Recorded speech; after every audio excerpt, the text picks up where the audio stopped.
Hello दोस्तों, Radhe Radhe. Welcome to my YouTube channel exam की तैयारी। तो आज मैं फिर से आप लोगों के लिए लाई हूँ एएनएम की कुछ मल्टीपल चॉइस क्वेश्चंस। तो आइए शुरुआत करते हैं क्वेश्चन नंबर 1 से। नाड़ी की सामान्य दर यानी पल्स रेट वयस्क में कितनी होती है? नाड़ी मतलब नसें होती है जिन्हें हम पल्स बोलते हैं। तो नाड़ी की जो सामान्य दर होती है, पल्स रेट नॉर्मल कितनी होती है एक एडल्ट में? ऑप्शन ए है 40 से 60 पर मिनट।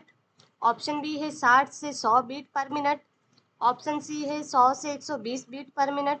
ऑप्शन डी है 30 से 50 बीट पर मिनट।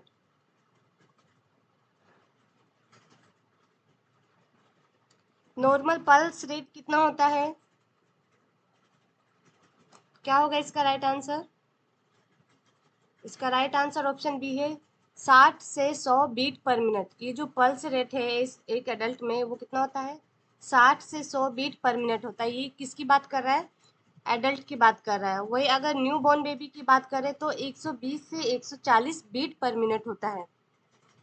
कितना होता है पल्स रेट? 120 से 140 बीट पर मिनट। इसे आप लोग लिख लीजिए कि अगर न्यू बॉर्न बेबी का भी एग्जाम में पूछा जा सकता है।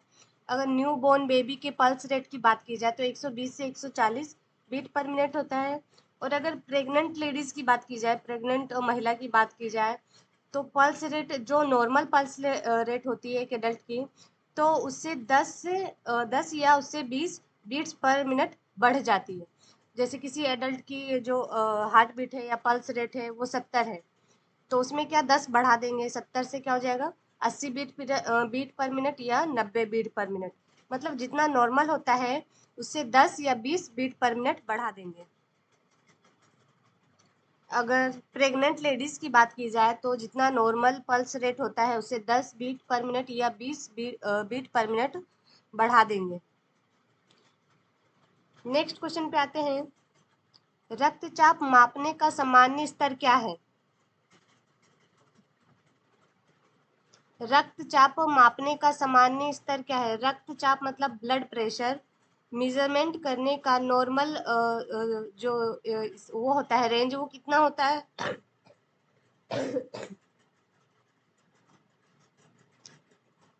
रक्तचाप यानी बीपी नापने का सामान्य स्तर क्या है? नॉर्मल बीपी कितना होता है? ब्लड प्रेशर नॉर्मल कितना होता है?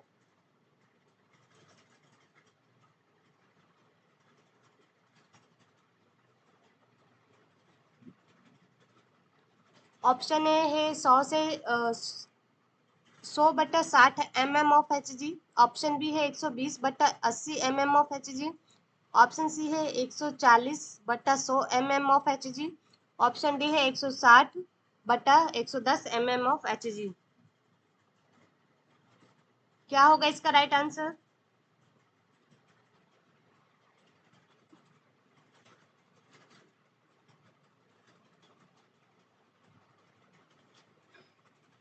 तो जो नॉर्मल बीपी है वो कितना होता है? नॉर्मल बीपी अगर पूछा जाए एग्जाम में तो हमें 120/80 ऑफ एच जी बताना है। नॉर्मल ब्लड प्रेशर की बात की जाए तो 120/80 ऑफ एच जी ही बताना है। और अगर जैसे एग्जाम में पूछा जा सकता है कि जो ब्लड प्रेशर है वो नॉर्मल कितना होता है प्रेग्नेंट लेडीज में, तो एक प्रेग्नेंट वुमेन में जो बीपी है वो 120/80 ही होता है। या लेकिन ये क्या होता है ना कि जो 20वें सप्ताह में है वो 140 से 190 ऑफ एच जी या उससे अधिक भी हो सकता है।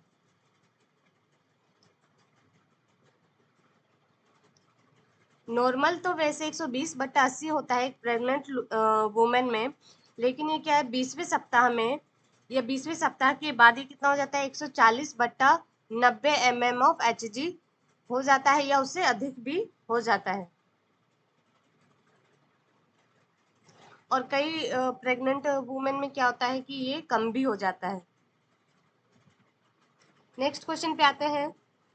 ट्यूबरक्लोसिस का निदान किस टेस्ट से होता है? जो ट्यूबरक्लोसिस है उसका डायग्नोस्टिक टेस्ट क्या होता है?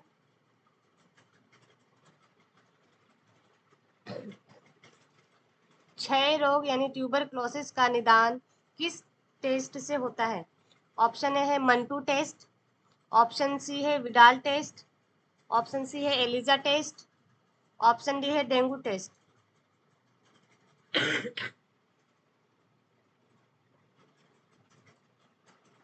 तो इसका राइट आंसर क्या होगा?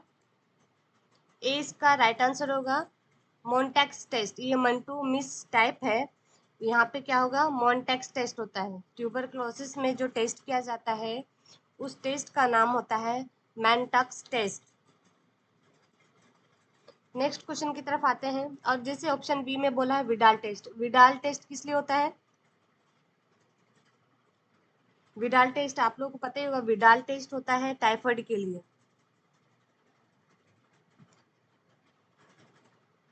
विडाल टेस्ट टाइफाइड के लिए होता है। नेक्स्ट क्वेश्चन पे आते हैं। आरबीसी का जीवन काल यानी लाइफ स्पान कितना होता है? आरबीसी का जीवन काल कितने दिन का होता है?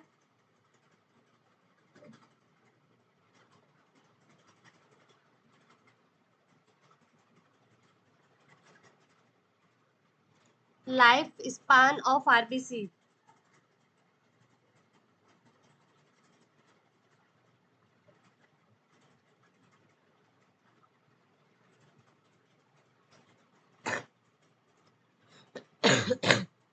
तो इसका राइट आंसर क्या होगा?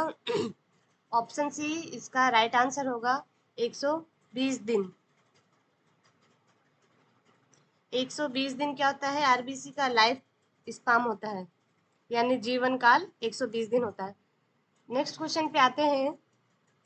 डब्ल्यूएचओ की स्थापना कब हुई थी? डब्ल्यूएचओ की स्थापना कब हुई थी? डब्ल्यूएचओ मतलब वर्ल्ड हेल्थ ऑर्गेनाइजेशन की स्थापना कब हुई थी?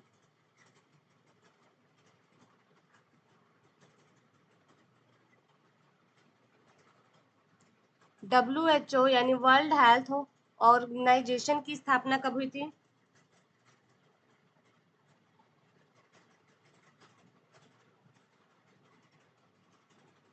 तो ऑप्शन ए है 1940, ऑप्शन बी है 1948, ऑप्शन सी है 1952, ऑप्शन डी है 1960।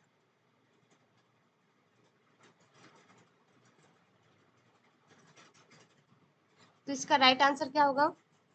इसका राइट आंसर है ऑप्शन बी 1948।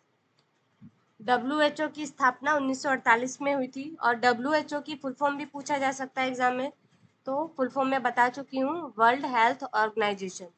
और एग्जाम में पूछा जा सकता है कि जो डब्ल्यूएचओ है उसका हेड क्वार्टर कहाँ है? डब्ल्यूएचओ का हेड क्वार्टर भी पूछा जा सकता है एग्जाम में। तो डब्ल्यूएचओ का हेड क्वार्टर स्विट्जरलैंड के जेनेवा में है। कहाँ है इसका डब्ल्यूएचओ का हेड क्वार्टर? तो जेनेवा में है। और जेनेवा कहाँ है? स्विट्जरलैंड में। डब्ल्यूएचओ से 3-4 क्वेश्चन बनते हैं। डब्ल्यूएचओ की स्थापना 1948 में हुई थी। डब्ल्यूएचओ की full form world health organisation होती है। और डब्ल्यूएचओ का जो हेड क्वार्टर है वो जेनेवा में है। और जेनेवा कहाँ है? स्विट्जरलैंड में। नेक्स्ट क्वेश्चन पे आते हैं। इंसुलिन कौन सा ग्रंथि स्रावित करती है? जो इंसुलिन है वो कौन सा ग्लैंड सीक्रेट करती है, कौन सा हार्मोन सीक्रेट करती है?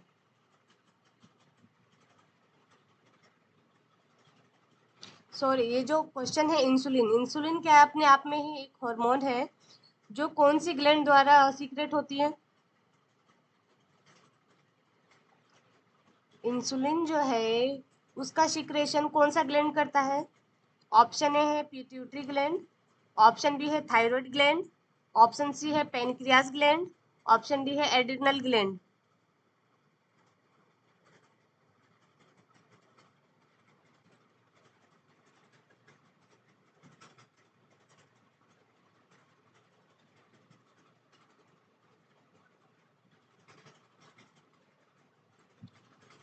मैं फिर से रिपीट करूँ क्वेश्चन। जो इंसुलिन हार्मोन है, इंसुलिन क्या है? एक हार्मोन है जो कौन सी ग्लैंड के द्वारा सीक्रेट किया जाता है?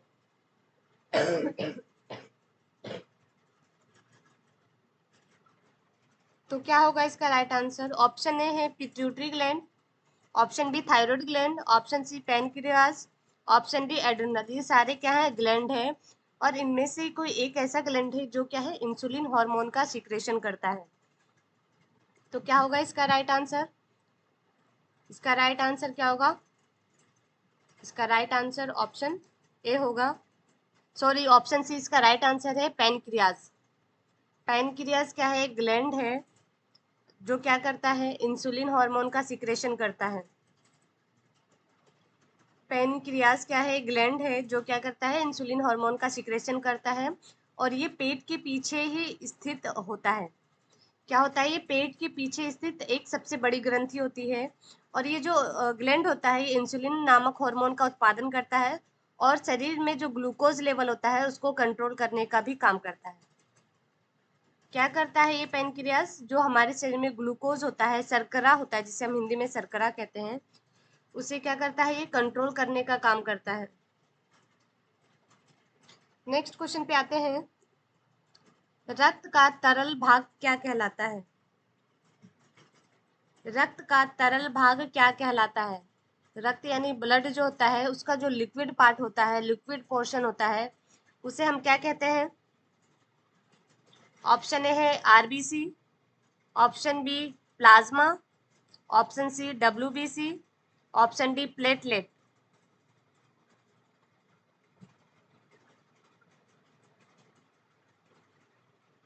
ब्लड का लिक्विड पार्ट क्या कहलाता है? तो इसका राइट आंसर है option B plasma. Option B क्या है, प्लाज्मा। नेक्स्ट क्वेश्चन पे आते हैं, ईसीजी का उपयोग किसकी जांच के लिए किया जाता है?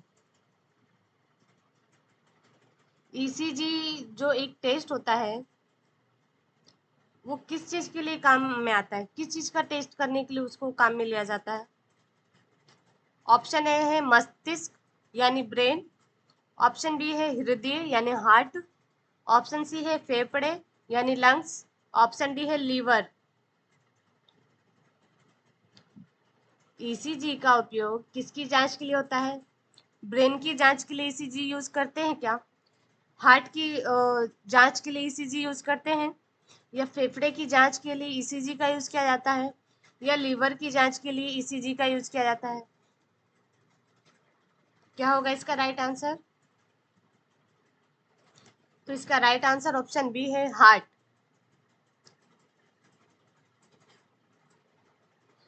हार्ट की जांच के लिए, हार्ट की टेस्ट के लिए ईसीजी का यूज किया जाता है। ईसीजी की फुल फॉर्म भी पूछा जा सकता है एग्जाम में, तो ईसीजी की फुल फॉर्म क्या होती है? इलेक्ट्रोकार्डियोग्राम। इलेक्ट्रोकार्डियोग्राम इसका फुल फॉर्म है। नेक्स्ट क्वेश्चन पे आते हैं, नाइट ब्लाइंडनेस किसकी कमी से होता है? जो नाइट ब्लाइंडनेस है, यानी जिसे हम रतौंधी भी कहते हैं हिंदी में, ये जो रतौंधी बीमारी होती है, किसकी कमी से होती है? ऑप्शन ए है vitamin A, option B vitamin B, option C vitamin C, option D vitamin D.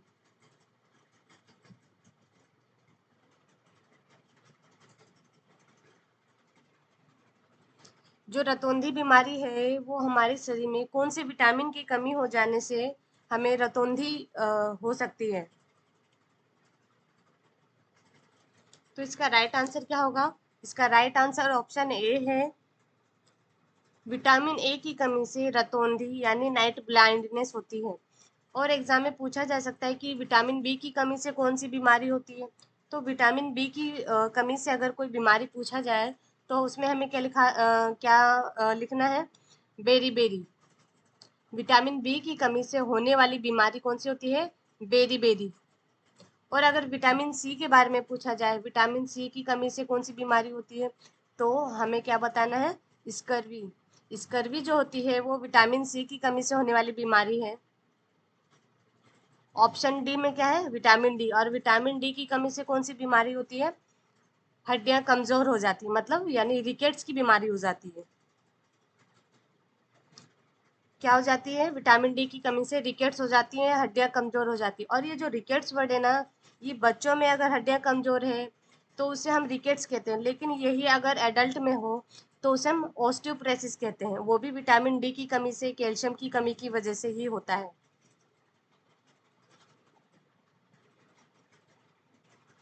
Next question पे आते हैं।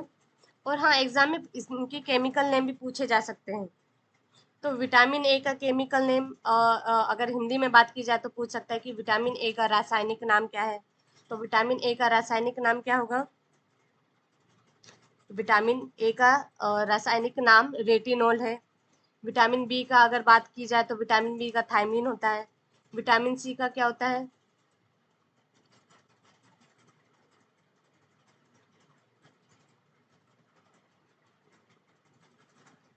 विटामिन सी का केमिकल नेम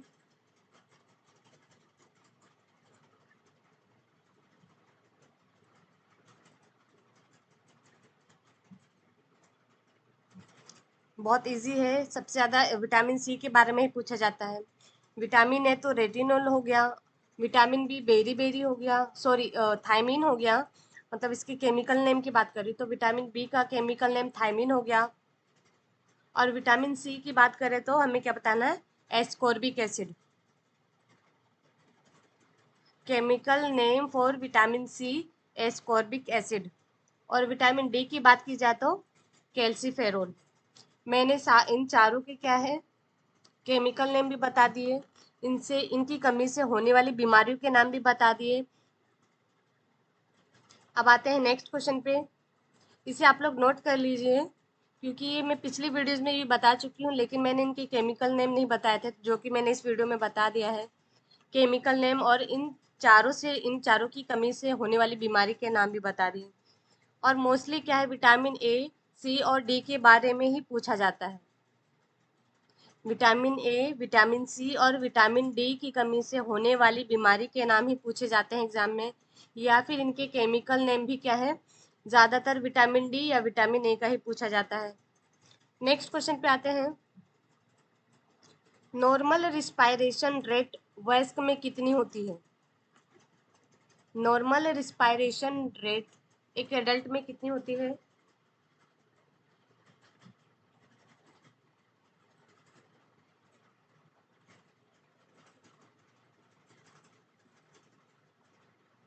ऑप्शन ए है 8 से 12 बीट पर मिनट, सॉरी यहाँ पे ब्रीथ पर मिनट होगा। रिस्पायरेशन की बात होगी तो ब्रीथ का यूज करेंगे। और अगर अ, और अगर हार्ट बीट की बात होगी तो वहाँ पे बीट का यूज करेंगे। तो नॉर्मल रिस्पायरेशन कितना होना चाहिए? तो ऑप्शन ए है 8 से 12 ब्रीथ पर मिनट। ऑप्शन बी है 12 से 20 ब्रीथ पर मिनट। ऑप्शन सी है 20 से 30 ब्रीथ पर मिनट। ऑप्शन डी है 30 से 40 ब्रीथ पर मिनट।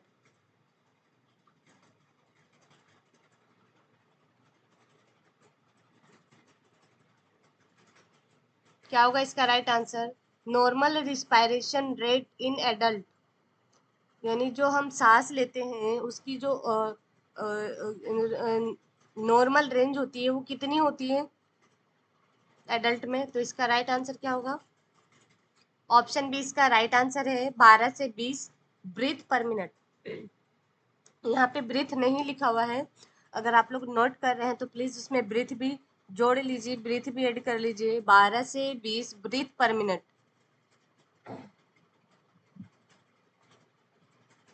और अगर ये प्रेग्नेंट लेडीज की बात करें या बच्चों की भी बात करें तो बच्चों में क्या होता है, रिस्पायरेशन ज़्यादा होता है, 20 से 30 ब्रीथ पर मिनट।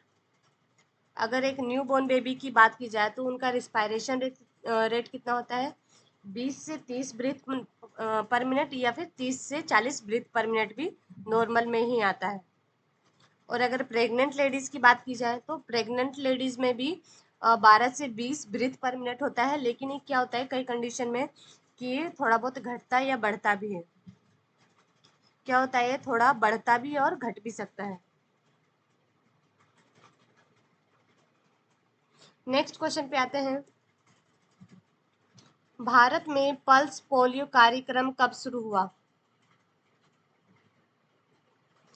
भारत में पल्स पोलियो प्रोग्राम कब शुरू हुआ?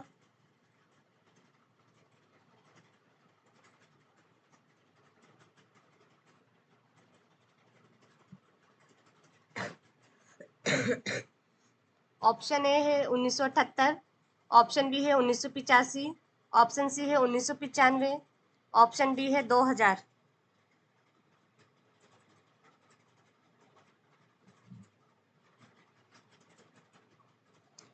भारत में पल्स पोलियो कार्यक्रम कब शुरू हुआ? तो इसका राइट आंसर क्या होगा? इसका राइट आंसर ऑप्शन सी है 1995 में। पल्स पोलियो प्रोग्राम 1995 में शुरू किया गया था। क्या है? पल्स पोलियो प्रोग्राम 1995 में शुरू किया गया एक टीकाकरण अभियान है, जिसका उद्देश्य क्या है? 5 साल से कम उम्र के सभी बच्चों को पोलियो से बचाकर देश से पोलियो का उन्मूलन करना है। क्या है इसका उद्देश्य? ये जो पल्स पोलियो प्रोग्राम है, इसको चलाने का क्या उद्देश्य है? इसका उद्देश्य है कि जो 5 साल तक या 5 साल से कम उम्र के जो सभी बच्चे होते हैं, उनको पोलियो से बचाकर देश से सभी पोलियो का उन्मूलन करना है।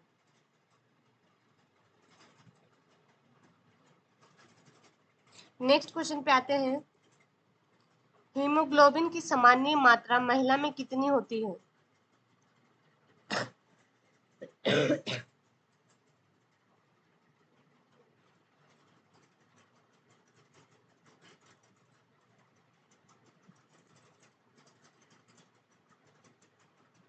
हीमोग्लोबिन की सामान्य मात्रा महिला में कितनी होती है? ऑप्शन ए है 10 से 12 ग्राम, ऑप्शन बी है 12 से 14 ग्राम, ऑप्शन सी है 14 से 16 ग्राम, ऑप्शन डी है 16 से 18 ग्राम।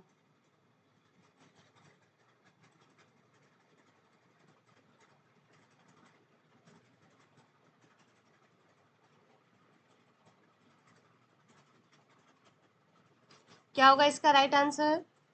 तो इसका राइट आंसर है ऑप्शन बी 12 से 14 ग्राम। एक जो महिला होती है, उनमें नॉर्मल हीमोग्लोबिन कितना होना चाहिए? कम से कम 12 से 14 ग्राम होना चाहिए। और अगर ये मेल की बात की जाए तो मेल में कितना होना चाहिए? 13 से 16 ग्राम होना चाहिए। मेल में कम से कम 13 से 16 ग्राम होना चाहिए और फीमेल में 12 से 14 ग्राम होना चाहिए। और अगर बच्चों में बात की जाए तो जैसे बच्चे क्या हैं, अगर 1 साल से कम बच्चे हैं तो उनका क्या होता है? 10 से 20 ग्राम, यानी नॉर्मल तो 18 ग्राम ही होता है। बच्चों में क्या होता है? ब्लड ज़्यादा होता है, हीमोग्लोबिन की मात्रा ज़्यादा होती है, 18 से 20 ग्राम होती है। और वही अगर 6 महीने से 2 साल तक के बच्चे हैं, उनका 10.5 से लेकर 13.5 ग्राम होता है। और जो 6 से 12 साल तक के बच्चे होते हैं, उनमें 11.5 से 15.5 ग्राम ब्लड होता है। तो जो मैं एक्स्ट्रा पॉइंट्स बता रही हूँ, वो सारे पॉइंट्स आप लोग कहीं नोट कर लीजिए। ऐसा ज़रूरी नहीं कि एग्जाम में आप लोगों से हीमोग्लोबिन अगर पूछा जाए तो सिर्फ महिला के बारे में, मेल के बारे में भी पूछा जा सकता है, फीमेल के बारे में भी, और चिल्ड्रन के बारे में भी। और चिल्ड्रन में भी पूछ सकता है कि बर्थ के टाइम पे कितना होता है ब्लड बच्चों में, हीमोग्लोबिन की मात्रा कितनी होती है। जब बच्चा 1 महीने का होता है तो उसमें कितनी हीमोग्लोबिन होती है। 6 साल का होता है बच्चा, 2 साल का होता है या 12 साल का होता है, तो उसमें हीमोग्लोबिन की मात्रा कितनी होती है। एग्जाम में कुछ भी घुमा फिरा के पूछ सकता है। नेक्स्ट क्वेश्चन पे आते हैं। डेंगू का वाहक यानी वेक्टर कौन है? जो डेंगू है वो किसके द्वारा फैलता है?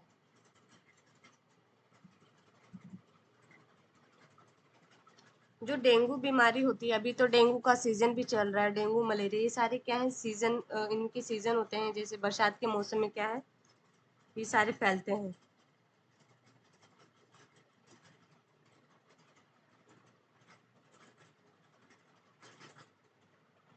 क्या होगा इसका राइट आंसर?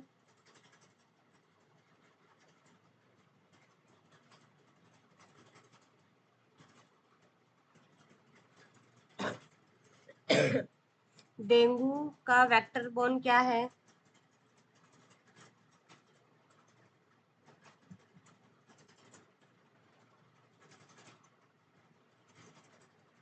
ऑप्शन ए है एनोफ्लिज मच्छर, ऑप्शन बी क्यूलेक्स मच्छर, ऑप्शन सी एडिस एजिप्टाई मच्छर, ऑप्शन डी सैंड फ्लाई। क्या होगा इसका राइट आंसर?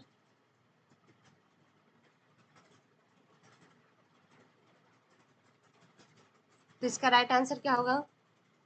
ऑप्शन सी इसका राइट आंसर है। एडिस एजिप्टी, ये क्या है? ये मच्छर का नाम है। इसके काटने से क्या है? डेंगू बीमारी होती है। क्या होता है? एडिस एजिप्टी के काटने से डेंगू की बीमारी होती है। और अगर क्यूलेक्स का भी पूछ सकता है एग्जाम में कि जो क्यूलेक्स है, क्यूलेक्स जो होता है वो किससे होता है?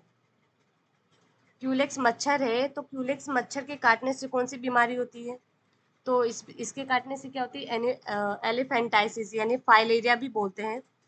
क्यूलेक्स मच्छर के काटने से फाइलेरिया बीमारी होती है, जिसमें क्या होते हैं? पैर हाथी की तरह सूज जाते हैं और इसे हाथी पांव बीमारी भी कहते हैं। और एनाफ्लीज मच्छर, ये तो पता ही है सभी को, एनाफ्लीज मच्छर के काटने से मलेरिया होता है। फीमेल एनाफ्लीज भी हो सकता है या फिर एनाफ्लीज भी बोल सकते हैं। एग्जाम में किसी भी तरह घुमा के पूछ सकता है। अब जैसे इसमें क्या है? एनाफ्लीज मच्छर लिखा हुआ है, लेकिन वही एग्जाम में क्या पूछ सकता है कि फीमेल एनाफ्लीज मच्छर के काटने से कौन सी बीमारी होती है? तो इसका राइट आंसर उस टाइम क्या होगा?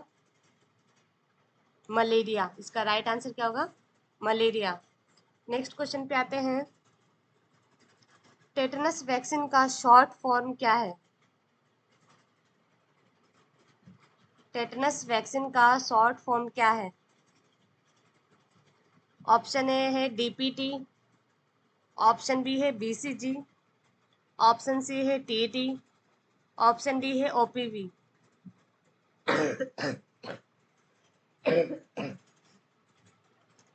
अगर आपको मेरी वीडियोस पसंद आई हो तो प्लीज़ वीडियो को लाइक, कमेंट और ज़्यादा से ज़्यादा शेयर कीजिए। और अगर आपने मेरे चैनल को सब्सक्राइब नहीं किया है तो प्लीज़ सब्सक्राइब कर लीजिए और साथ ही बेल आइकन भी प्रेस कर लीजिए, ताकि मेरी कोई भी वीडियो आए तो उसका नोटिफिकेशन सबसे पहले आपको मिले। टेटनस वैक्सीन का शॉर्ट फॉर्म क्या है? अब जैसे क्या है, हर कोई पूरा नाम नहीं लेता है। अगर आप किसी मेडिकल स्टोर पे जाते हैं या फिर हॉस्पिटल वगैरह जाते हैं, डिस्पेंसरी वगैरह जाते हैं, तो वहाँ पे कोई क्या है, पूरा नाम नहीं लेता है। वहाँ क्या है, शॉर्ट फॉर्म चलते हैं या मेडिकल टर्मिनोलॉजी चलती है। तो टेटनस जो है उसका शॉर्ट फॉर्म क्या होगा? Option DPT, option B BCG, option C TT, option D OPV. तो इसका राइट आंसर क्या होगा? ऑप्शन सी इसका राइट आंसर है टीटी, टेटनस टॉक्सॉइड, यानी टेटनस कहते हैं। टीटी का फुल फॉर्म क्या होगा? टेटनस। ऊपर ये भी लिखा हो सकता है टेटनस टॉक्सॉइड वैक्सीन का शॉर्ट फॉर्म क्या है? तो टीटी। बाकी जो 3 ऑप्शन है वो भी मैं बता देती हूँ, वो आप लोग नोट कर लीजिए। ऑप्शन ए क्या है? डीपीटी, डीपीटी यानी diphtheria pertussis tetanus. Option B में क्या है? Bacillus Calmette Guerin, B for bacillus, C for Calmette, G for Guerin. और टीटी का मैंने बता ही दिया है, टेटनस टॉक्सोइड। और ऑप्शन डी में क्या है? OPV, oral polio vaccine, oral polio vaccine. ये सारे मैंने शॉर्ट फॉर्म बता दिए हैं, तो इसे आप लोग कहीं नोट कर लीजिए अलग से। नेक्स्ट क्वेश्चन पे आते हैं। भारत में सबसे पहले नर्सिंग स्कूल कहाँ खोला गया था? भारत में सबसे पहले नर्सिंग स्कूल कहाँ खोला गया था? ऑप्शन ए है Delhi, option B Mumbai, option C Madras, option D Kolkata. Bharat में सबसे पहले नर्सिंग स्कूल कहाँ खोला गया था? तो इसका राइट आंसर क्या होगा?